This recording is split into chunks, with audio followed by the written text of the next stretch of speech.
Hi ನಮಸ್ತೆ. ಇವತ್ತಿನ ವಿಡಿಯೋದಲ್ಲಿ ನಾನು ನಿಮಗೆ ಸೀಕುಂಬಳಕಾಯಿ ಪದಾರ್ಥ ರುಚಿಯಾಗಿ ಹೇಗೆ ಮಾಡ್ಬೋದು ಅಂತ ತಿಳಿಸಿಕೊಡ್ತೇನೆ. ಈ ದೇವಸ್ಥಾನದಲ್ಲೆಲ್ಲ ಮಾಡ್ತಾರಲ್ಲ ಆ ಥರನೇ ಫೀಲ್ ಆಗುತ್ತೆ. ನೀವು ಸಹ ಒಂದು ಸಲ ಟ್ರೈ ಮಾಡಿ ನೋಡಿ. ಇಷ್ಟು ಕಟ್ ಮಾಡಿಟ್ಟ ಚೀನಿಕಾಯಿ ತೊಗೊಂಡಿದ್ದೇನೆ. ಇದಕ್ಕೆ ನಾವು ಬೇಳೆಯನ್ನು ಆ್ಯಡ್ ಮಾಡಿದರೆ ಚೆನ್ನಾಗಿರುತ್ತೆ ಈ ಪದಾರ್ಥಕ್ಕೆ. ಸೊ ನಾನು 1 ಕಪ್ಪಿನಷ್ಟು ಬೇಳೆಯನ್ನು ಇಷ್ಟು ತೊಳೆದು ತಂದಿದ್ದೇನೆ ನೋಡಿ. ಇದಕ್ಕೆ ನಾನು ಒಂದು ಕಟ್ ಮಾಡಿದಂಥ ಟೊಮೆಟೊವನ್ನು ಆ್ಯಡ್ ಮಾಡ್ತೇನೆ. ಆನಂತರ ಇದಕ್ಕೆ 1 ಸ್ಪೂನ್ನಷ್ಟು ಅರಶಿನ ಆ್ಯಡ್ ಮಾಡಿ ಮತ್ತು 1 ಸ್ಪೂನ್ನಷ್ಟು ಉಪ್ಪು ಮತ್ತು ಇದಕ್ಕೆ 1.5 ಲೋಟದಷ್ಟು ಮುಳುಗುವಷ್ಟು ನೀರು ಹಾಕಿದರೆ ಸಾಕು. ಕುಕ್ಕರಲ್ಲಿ ಇದಕ್ಕೆ 3 ವಿಜಿಲ್ ತೆಗೆದ್ರೆ ಚೆನ್ನಾಗಿ ಬೇಯುತ್ತೆ.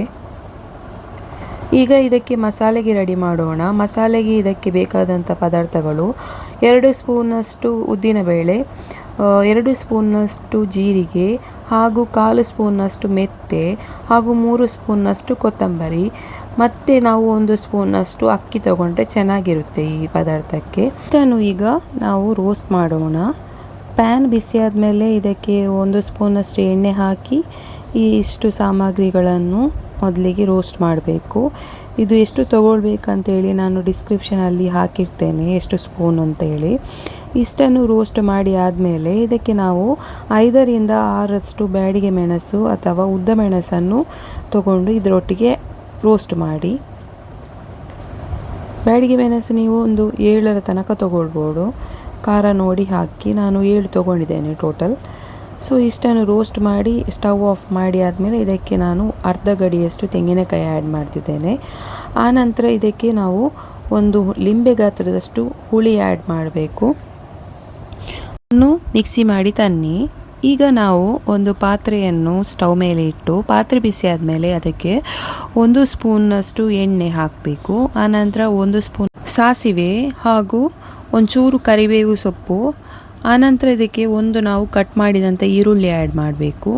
ಆನಂತರ ಅರ್ಧ ತುಂಡಷ್ಟು ಟೊಮೆಟೊ. ಇಷ್ಟನ್ನು ಚೆನ್ನಾಗಿ ರೋಸ್ಟ್ ಮಾಡಿ.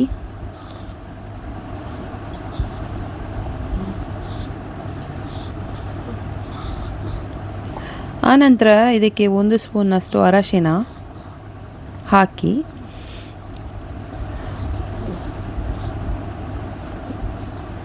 ಇದಕ್ಕೆ ನಾವೀಗ ಕಟ್ ಮಾಡಿದಂಥ ಚೀನಿಕಾಯಿ ಅಥವಾ ಸೀಕುಂಬಳಕಾಯಿಯನ್ನು ಇದಕ್ಕೆ ಆ್ಯಡ್ ಮಾಡಿ.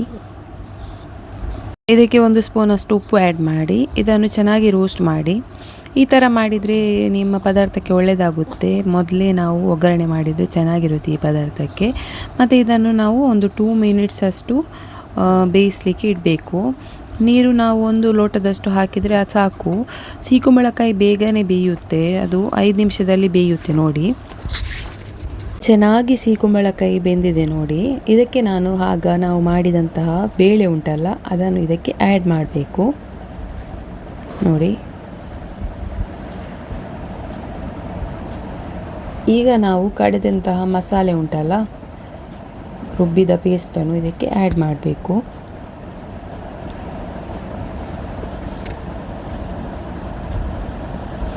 ನೀರು ನೋಡಿ ಹಾಕಿ. ಬೇಕಾದರೆ ಸ್ವಲ್ಪ ನೀರು ಆ್ಯಡ್ ಮಾಡೋದಾದರೆ ಆ್ಯಡ್ ಮಾಡ್ಬೋದು. ಎಲ್ಲ ಚೆನ್ನಾಗಿ ಮಿಕ್ಸ್ ಮಾಡಿ. ನಿಮಗೆ ಎಷ್ಟು ದಪ್ಪ ಬೇಕಂತ ನೋಡಿ ಹಾಕಿ. ಜಾಸ್ತಿ ತೆಳುವಾದರೆ ಒಳ್ಳೆಯದಾಗೋಲ್ಲ. ಒಂದು ನೀರು ನೋಡಿ ಹಾಕಿ ಮಿಕ್ಸ್ ಮಾಡಿ. ಮತ್ತು ಇದನ್ನು ನಾವು ಈಗ ಇದಕ್ಕೆ 1 ಸ್ಪೂನಷ್ಟು ಬೆಲ್ಲ ಹಾಕಿದರೆ ಚೆನ್ನಾಗಿರುತ್ತೆ. ಇದಕ್ಕೆ ಟೇಸ್ಟು ಚೆನ್ನಾಗಿ ಬರುತ್ತೆ ಈ ಪದಾರ್ಥಕ್ಕೆ. ಸೊ ನಾನು 1 ಸ್ಪೂನಷ್ಟು ಬೆಲ್ಲ ಹಾಕ್ತೇನೆ. ಆನಂತರ ಇದನ್ನು ನಾವು ಕುದಿ ಬರಲಿಕ್ಕೆ ಒಂದು 2 ಮಿನಿಟ್ಸ್ ಕುದಿ ಬರಲಿಕ್ಕೆ ಇಡೋಣ. ಈಗ ಕುದಿಯೆಲ್ಲ ಬಂತು ನೋಡಿ. ಈಗ ನಮ್ಮ ಸೀಕುಂಬಳಕಾಯಿ ಪದಾರ್ಥ ರೆಡಿಯಾಗಿದೆ ನೋಡಿ. ಇದು ಅನ್ನಕ್ಕೆಲ್ಲ ಚೆನ್ನಾಗಿರುತ್ತೆ. ಒಂದು ಸಲ ನೀವು ಕೂಡ ಟ್ರೈ ಮಾಡಿ. ತುಂಬ ರುಚಿಯಾಗಿರುತ್ತೆ ಈ ಪದಾರ್ಥ. ಈ ವಿಡಿಯೋ ನಿಮಗೆ ಇಷ್ಟ ಆದರೆ ಲೈಕ್ ಮಾಡಿ ಹಾಗೂ ನನ್ನ ಚಾನಲನ್ನು ಫಾಲೋ ಮಾಡಿ. ಬಾಯ್.